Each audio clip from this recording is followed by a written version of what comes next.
Hej og velkommen til Matema. I denne her video skal vi kigge på, hvordan vi kan afgøre, om to eller flere vektorer er lineært afhængige eller lineært uafhængige.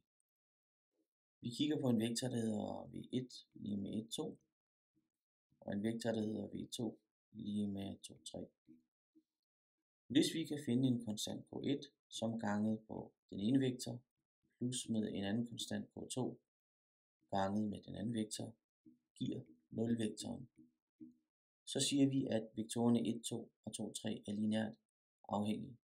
Men hvis denne her ligning kun er opfyldt, når k1 og k2 er lig med 0, så siger vi, at vektorerne 1, 2 og 2, 3 er lineært uafhængige.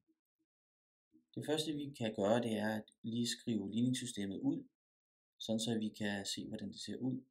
Fordi lidt senere så skal vi bruge ligningssystemets totalmatrix.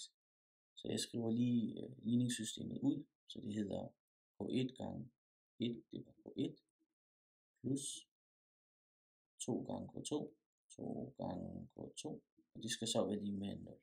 Det er den ene ligning, og den anden ligning hedder 2 gange k1, plus med 3 gange k2, og det skal så være lige med 0.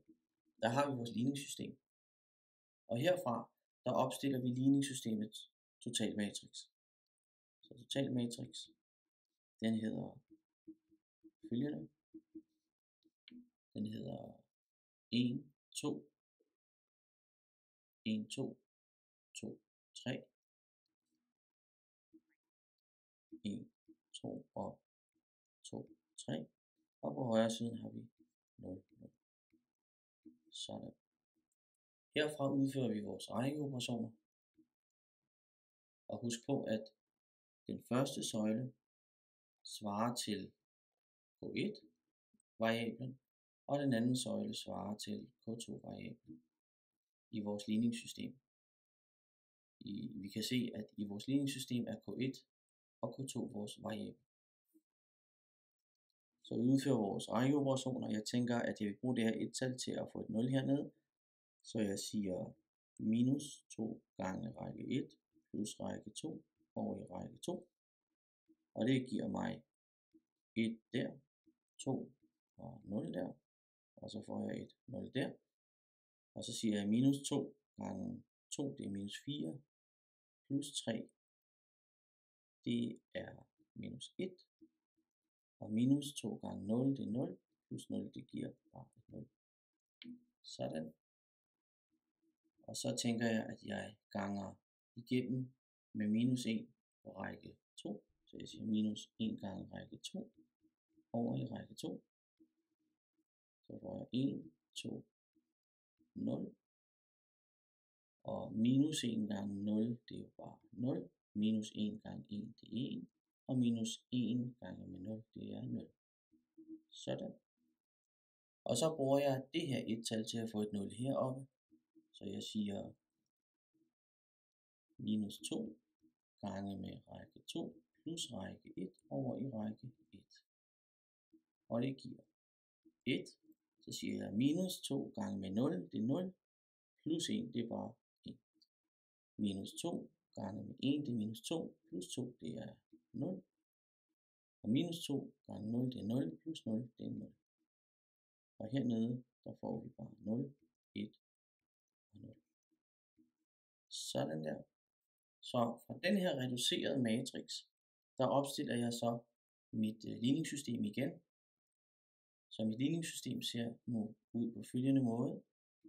Jeg skriver her det nye ligningssystem. Når vi siger nyt, så er det bare fordi, at vores koefficienter i matricen i ligningssystemet er blevet reduceret. Men løsningerne til ligningssystemet er de samme. Så det nye ligningssystem med de nye koefficienter hedder det nye ligningssystem.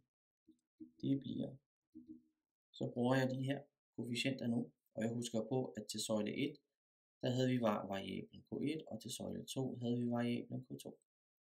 Så jeg skriver k1,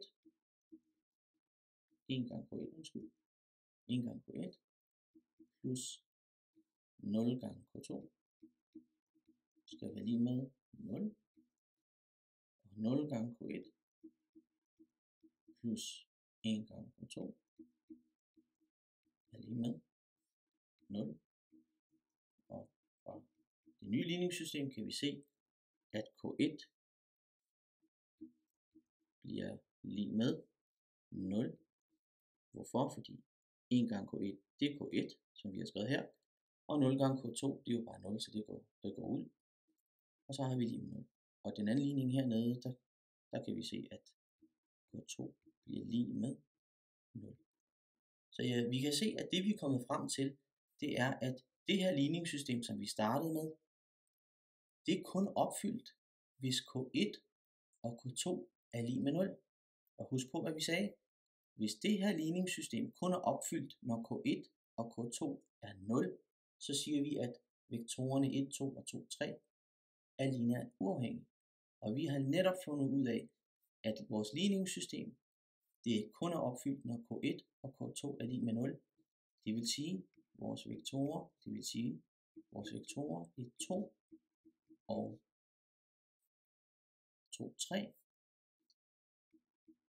er lineært uafhængige. Og den her metode kan man altid bruge, når man skal vurdere, om 2 eller flere vektorer er lineært afhængige eller lineært uafhængige.